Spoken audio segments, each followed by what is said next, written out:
তো দিদির এইটা হচ্ছে চরিত্র, ইউজ অ্যান্ড থ্রো, কাজের সময় কাজী, কাজ ফুরালে পাজি। হুমায়ুনের দ্বারা আর কিছু আসবে না, হুমায়ুন এখন ডিসপেন্সেবল আইটেম। দিদি জানে হুমায়ুনকে দিয়ে আর আমার কাজে লাগবে না, এত বিলা করে দিয়েছে, এত ববাল করে দিয়েছে, একে এখন বোঝা হয়ে গেছে। যে হুমায়ুন একদিন দিদির সম্পদ ছিল, আজকে সেই হুমায়ুন দিদির বোঝা হয়ে গেছে। আর বোঝা হলে দিদি তাকে সঙ্গে সঙ্গে ঘাট থেকে নামিয়ে দেয়।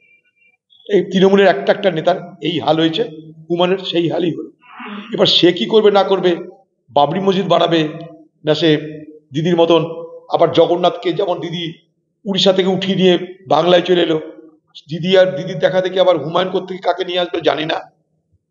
কিন্তু মুর্শিদাবাদের মানুষ কোনোদিন সম্প্রীতির বিরুদ্ধে নয়, মুর্শিদাবাদের মানুষ কোনোদিন সাম্প্রদায়িক ঐক্যের বিরুদ্ধে নয়, ছিল না। আজও যে মসজিদের কথা বলা হচ্ছে, সেই মসজিদ নিয়ে মুর্শিদাবাদের মানুষের বিন্দুমাত্র হেলদোল ছিল না।